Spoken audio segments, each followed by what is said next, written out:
American president Donald ട്രംപിന്റെ പ്രഖ്യാപനം ഇഷ്ടപ്പെട്ടില്ലെന്ന് പരസ്യമാക്കിയിരിക്കുകയാണ് Israeli പ്രധാനമന്ത്രി ബെഞ്ചമിൻ നെതന്യാഹു. ഗസ ഉപദേശക സമിതിയിലെ നിയമനങ്ങളാണ് നെതന്യാഹുവിന് രസിക്കാത്തത്.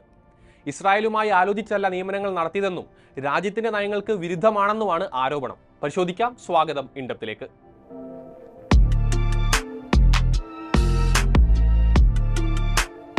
അടുത്ത സുഹൃത്തുക്കളായ രണ്ട് രാഷ്ട്ര നേതാക്കൾ തമ്മിലെ അഭിപ്രായ വ്യത്യാസമായിരുന്നു കഴിഞ്ഞ ദിവസത്തെ ചർച്ചാ വിഷയം. മറ്റാരുമല്ല, ട്രംപും നെതന്യാഹുവുമാണ് ആ രണ്ട് ക്ലോസ് ഫ്രണ്ട്സ്. ഗസയിലെ ഉപദേശക സമിതിയിലെ അംഗങ്ങളുടെ നിയമനത്തിന് പിന്നാലെയായിരുന്നു നെതന്യാഹു രംഗത്ത് വന്നത്. സമിതിയെ പ്രഖ്യാപിച്ചത് ട്രംപ് ആയതുകൊണ്ട് തന്നെ സംഭവം വലിയ ചർച്ചയായിട്ടുമുണ്ട്. ഗസയിലെ വെടിനിർത്തൽ കരാർ രണ്ടാം ഘട്ടത്തിലേക്ക് കടന്നതിന് പിന്നാലെയാണ് മുനമ്പിലെ ഭരണത്തിനും അതിന്റെ മേൽനോട്ടത്തിനും ഒക്കെയുള്ള വിവിധ സമിതികൾ അമേരിക്കയുടെ നേതൃത്വത്തിൽ രൂപീകരിച്ചത്. ട്രംപിന്റെ സമാധാന പദ്ധതിയുടെ ഭാഗമായുള്ള ഈ സമിതികളിൽ ഒന്നാണ് ഗസ സമാധാന കമ്മിറ്റിക്ക് കീഴിലുള്ള ഗസ എക്സിക്യൂട്ടീവ് കമ്മിറ്റി. ഇതിന്റെ രൂപീകരണത്തിലാണിപ്പോൾ വിയോജിപ്പുമായി നെതന്യാഹു രംഗത്തെത്തിയിരിക്കുന്നത്. ഭരണമുന്നണിയുടെ യോഗം വിളിച്ച നെതന്യാഹു ഇക്കാര്യത്തിലുള്ള ആശങ്ക US വിദേശകാര്യ സെക്രട്ടറി മാർക്കോ റൂബിയോയെ അറിയിക്കാൻ ഇസ്രായേൽ വിദേശകാര്യമന്ത്രിയെ ചുമതലപ്പെടുത്തുകയും ചെയ്തിട്ടുണ്ട് എന്നാണ് റിപ്പോർട്ടുകൾ. എന്നാൽ എന്താണ് വിയോജിപ്പിനുള്ള കാരണം എന്നതിനെക്കുറിച്ച് കൃത്യമായൊരു വിശദീകരണം നെതന്യാഹു ഇപ്പോഴും നൽകിയിട്ടില്ല.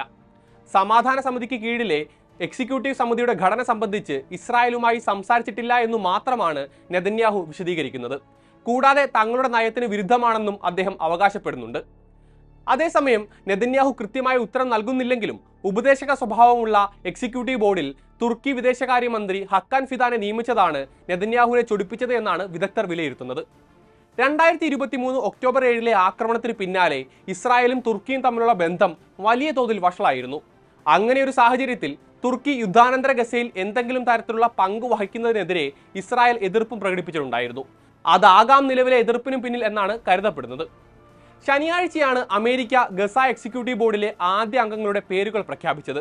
ഹക്കാൻ ഫിദാന് പുറമെ UK മുൻ പ്രധാനമന്ത്രി ടോണി ബ്ലെയർ, ട്രംപിന്റെ മരുമകൻ ജാരഡ് കുഷ്നർ, ഇസ്രായേലിയായ യാക്കിർ ഗബായി ഉൾപ്പെടെയുള്ളവരും സമിതിയിൽ അംഗങ്ങളായിരുന്നു.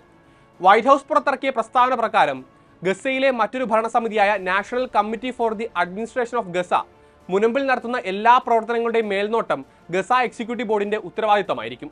എന്നാൽ അതിലിനിയും വ്യക്തത വരാനുമുണ്ട്.